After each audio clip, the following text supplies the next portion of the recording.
Eu queria, em primeiro lugar, congratular a Câmara de Lisboa e a Fundação Ser Henriques nesta dupla por esta iniciativa. Acho que é de uma mais-valia extraordinária, em todos os sentidos, para a comunidade académica, certamente, precisamente pelo objetivo primeiro com que se desencadeia este processo, mas também pela possibilidade de se perceber que cada vez mais a comunidade, e aí extrapola, obviamente, a componente académica, pode, deve, quer falar sobre estes temas, falar sobre como vai crescer o seu espaço de habitar e como é que pode ter melhor qualidade, como é que pode ter melhores condições para que a qualidade de vida que todos ansiamos que aconteça possa ser cada vez melhor e para todos, independentemente das suas características e da sua posição na cidade, quer seja mais central, mais periférica, e por aí fora. Ahm, eu queria dizer que eu já assisti a uma série das apresentações dos colegas que foram convidados e, portanto, decidi não focar muito ao pormenor, trago algumas provocações. Eu preparei aqui uma pequenina apresentação que eu posso partilhar. Bem, no contexto deste laboratório de ideias, eu trago aqui ou venho apresentar-vos algumas recomendações que são, e que eu lhes vou chamar de provocações, e que pretendo ou gostaria que elas pudessem ser úteis, numa visão, da cidade como, uh, algo que pode ser muito mais inspirador para nós, comunidade, se nós entendermos e se percebermos, e porque eu acredito que ainda vamos a tempo de ultrapassarmos todos os danos e todos os desequilíbrios e desafios ambientais extremamente significativos que temos. Muitas vezes pela forma de atuar, pela força da economia, pela própria ganância com que se procura dominar o sistema, pelo desequilíbrio, na verdade, que fica provocado quando deixamos de ter a economia, a ecologia e a sociedade em equilíbrio e, portanto, de imediato temos desequilíbrios e que se vão repercutir, obviamente, na qualidade ou na falta da qualidade de vida da comunidade. Hum, À medida que todos os desafios ambientais mais significativos nos têm aparecido, todos os fenómenos das alterações climáticas que temos vindo a viver por esse mundo fora, ondas de calor, inundações, tempestades, que são cada vez mais comuns, cada vez mais intensos, cada vez mais imprevisíveis, nós, homem, precisamos de entender que temos que contribuir, temos que colaborar, temos que trabalhar com a natureza, inspirar-nos na natureza e, de alguma forma, trazer ao de cima e, sobretudo, no espaço urbano, no espaço construído, edificado, onde todo o artificialismo provoca desequilíbrios muito mais devastadores, conseguirmos retomar um processo de conexão e deixarmos de estar, de ter o nosso suporte, a nossa matriz fragmentada, e em desequilíbrio. O que é essa conexão? O que é essa fragmentação que, hum, que nós precisamos de retomar? É entendermos que, de facto, nós trabalhamos com um sistema, com sistemas complexos, com sistemas dinâmicos, que se transformam ao longo do tempo e no espaço, e que precisamos de regenerar os danos que causamos de forma muito profunda e sistémica, na nossa realidade. E para isso, como eu dizia há pouco, temos que integrar as necessidades económicas, as sociais, as ecológicas, vê-las como um todo e pensar que de facto tem que haver aqui uma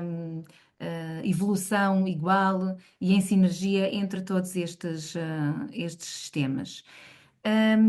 Precisamos para isso e não, nada melhor do que nesta altura em que tanto se fala de objetivos de desenvolvimento sustentável, em que o mundo inteiro procura definir como, quando e porquê, e nós só precisamos de encontrar esse equilíbrio, de querermos ter um sistema que seja equilibrado e de dar continuidade para conseguirmos ter essa qualidade de vida que todos ambicionamos. E outra dos conceitos que muito se fala agora, que é o trabalhar com os serviços de ecossistemas, hum, é tão só trabalharmos em equilíbrio com a natureza, trabalharmos na transformação, usarmos a tecnologia, mas sem fazer com que a tecnologia, sem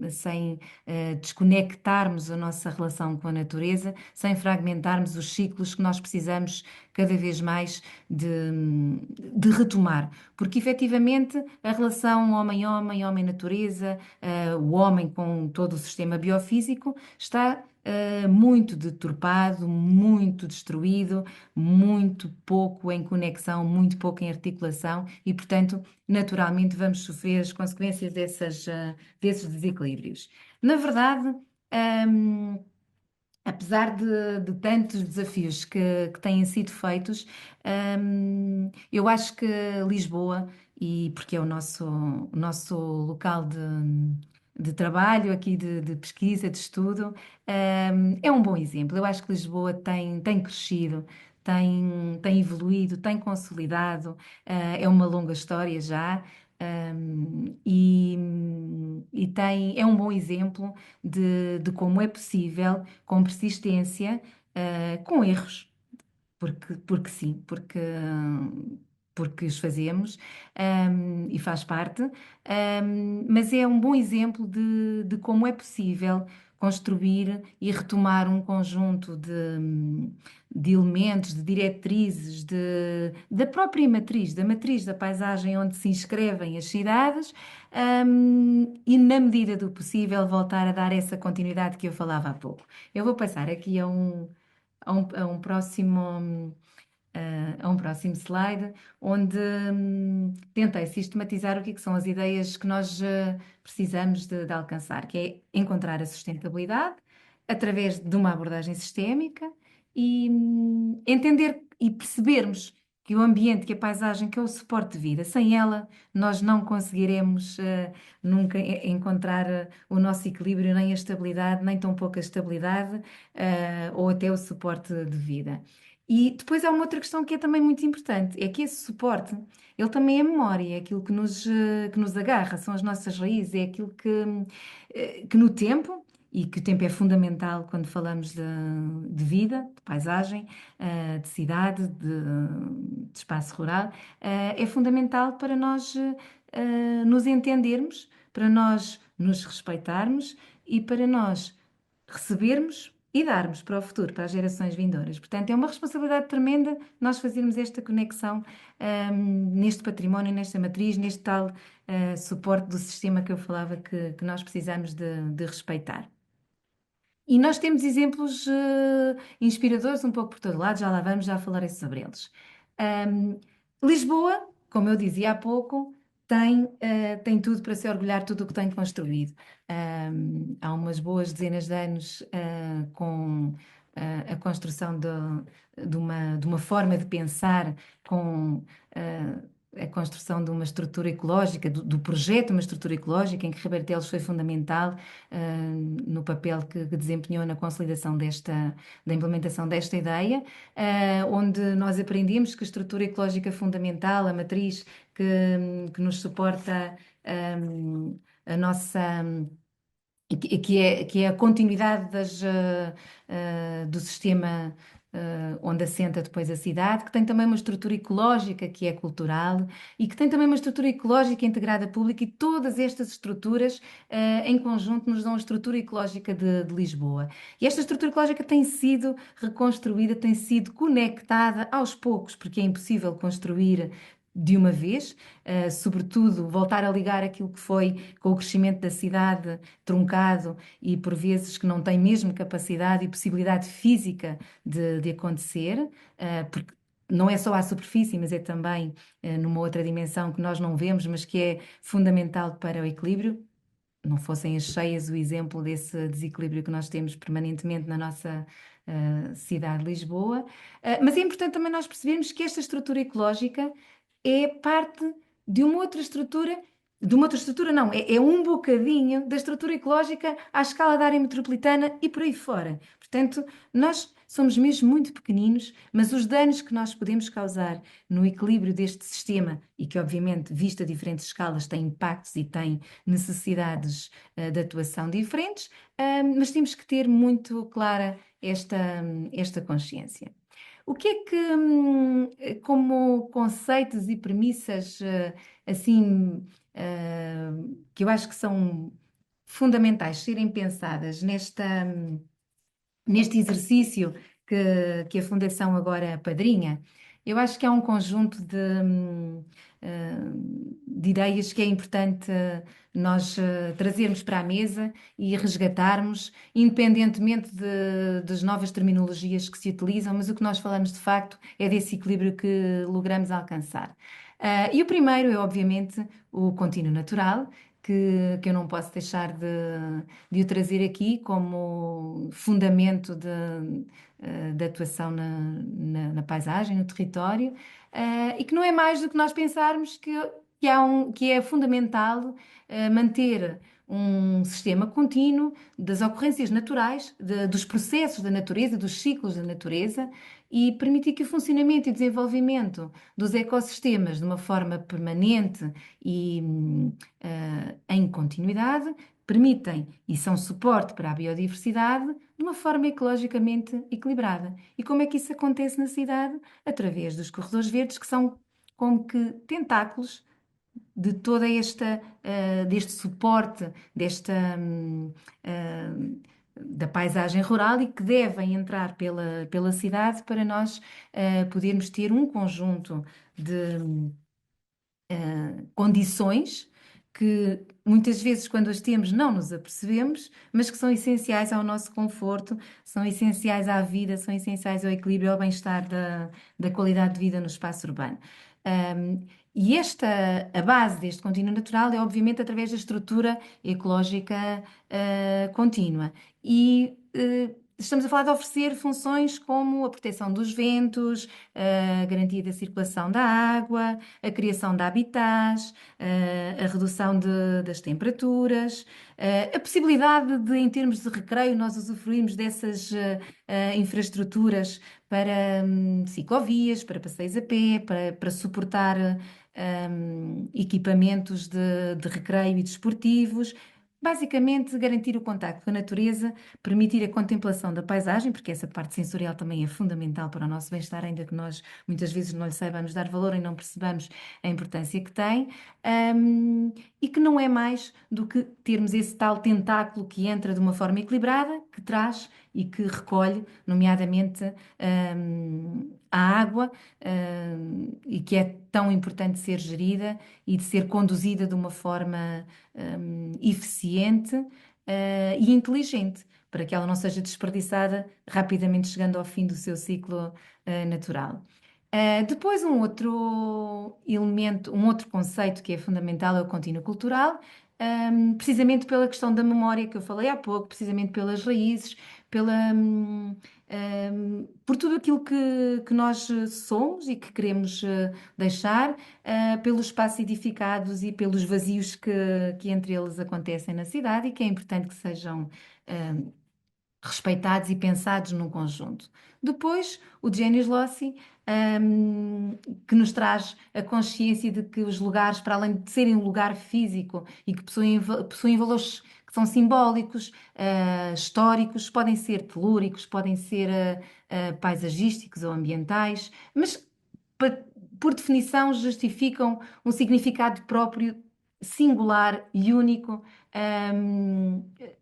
em cada lugar. Depois, em termos de desenho, de atuação no território, de transformação, de construção na cidade, de ter a ousadia e a possibilidade de intervir em áreas como a Croa Norte, que têm tanto de difícil quanto de potencial, e acho que é aí é que nós temos que nos focar, onde nós precisamos de pensar em encontrar sempre a ordem,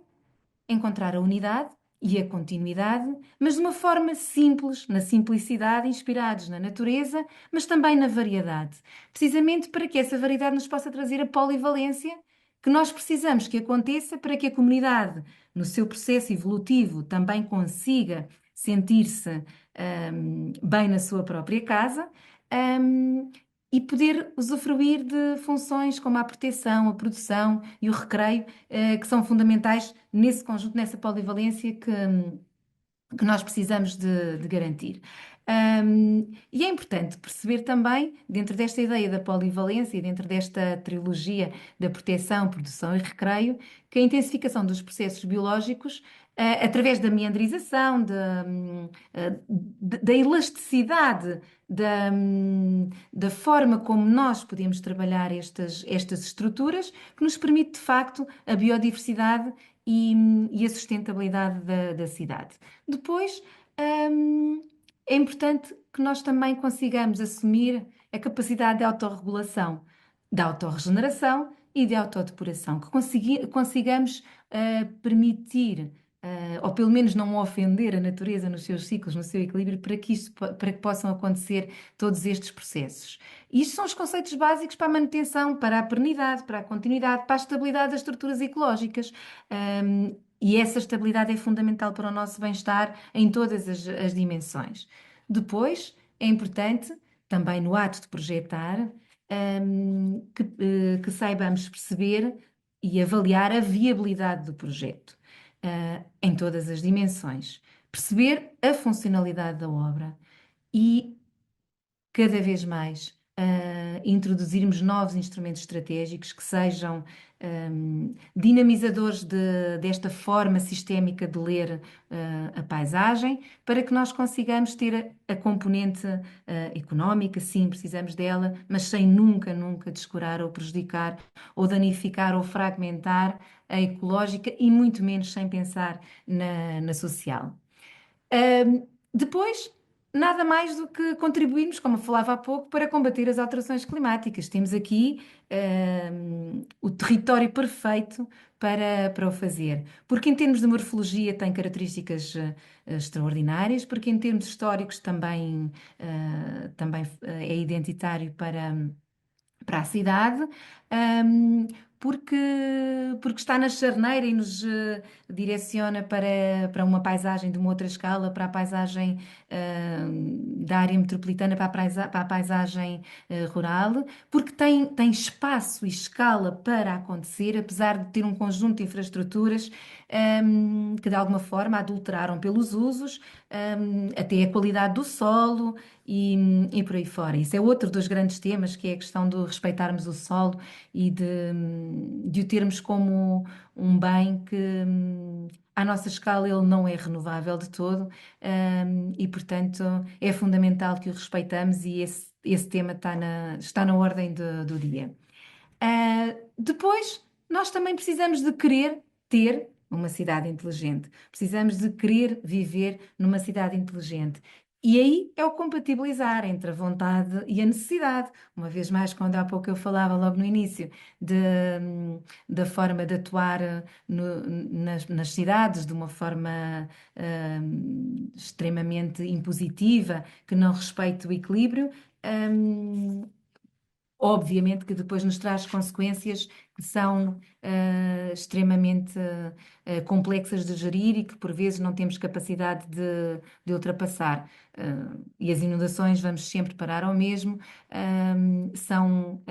o exemplo mais importante na cidade de Lisboa, se calhar em termos da história e dos danos que causamos com a construção eh, desregrada, irresponsável, que fizemos. Volto, obviamente, a dizer que se tem trabalhado nos últimos anos para repor algum desse equilíbrio e temos exemplos fantásticos que o têm conseguido gerir. Depois, o que é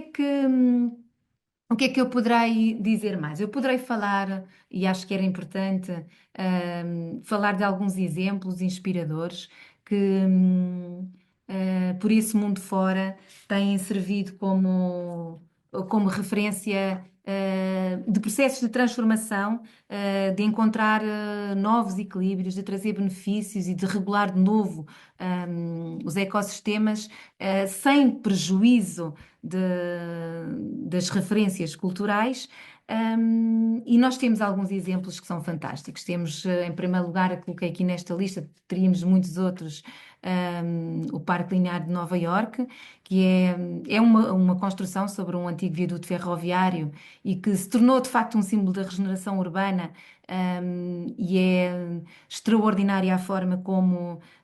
a comunidade se apropriou e como as raízes, lá está, a memória daquele lugar não se perdeu. Nós temos situações semelhantes na Expo e toda aquela frente ribeirinha que tem vindo paulatinamente a ser construída e devolvida à comunidade, sem perder a ligação com as marcas da transformação industrial que sofreu. E temos bons exemplos. Depois temos em Singapura um parque fantástico, onde um canal de drenagem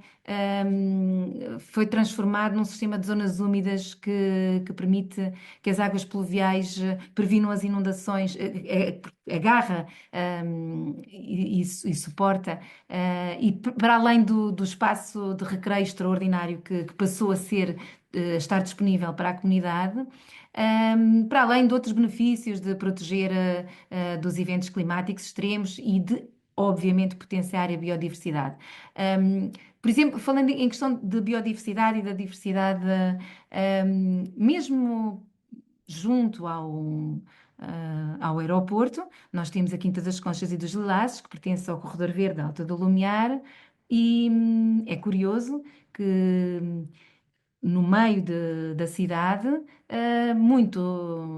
para além de servir como um laboratório, e assim um laboratório para todas as escolas, que coabitam naquele espaço, foram encontradas espécies, de aves que não é nada comum existirem dentro da cidade. Precisamente, estou a falar disto porque, para referir que é possível, através destes corredores e desta continuidade, destes tentáculos que eu falava há pouco, conseguir trazer a biodiversidade, a sustentabilidade, as dinâmicas e estarmos cada vez mais entrelaçados com uma outra escala, que é a escala que nós conseguimos ter na paisagem rural. Depois, um outro exemplo é Londres, um bairro onde os jardins da chuva foram construídos precisamente para captar e armazenar a água pluvial. Isso veio melhorar a qualidade da água, reduzir o risco de inundações, um bocadinho à semelhança daquilo que nós também temos em Lisboa, com as bacias de retenção e que cada vez mais estão a consolidar esta forma de pensar e de gerir a infraestrutura azul na cidade. Depois temos a Alemanha, onde a rede de parques urbanos e corredores verdes está provado e medido, porque eu acho que também é muito importante nós termos a preocupação de quantificar aquilo que são os benefícios das intervenções que as cidades alcançam com estas medidas de proteção e de consolidação da estrutura ecológica. Estava a dizer nesta rede de parques urbanos na Alemanha, as medições provam que se reduziu até 2 graus centígrados durante o verão a temperatura das cidades. Isto é extremamente significativo. Nós, por exemplo, em Copenhaga, na Dinamarca, também a implementação dos telhados verdes ajudou a diminuir as temperaturas e a prevenir as inundações. Portanto, nós temos um pouco por todo o mundo. Inspirações e que eu acho que poderia ser um dos exercícios fundamentais para preparar este desenho, este atuar neste território e que é um privilégio poder ser este exercício académico, poder perceber como é que a água, o solo, a continuidade em termos ecológicos pode ser garantida e inspirar-nos em bons exemplos, porque os há, por esse mundo fora, podia ser uma das primeiras etapas deste trabalho com os alunos.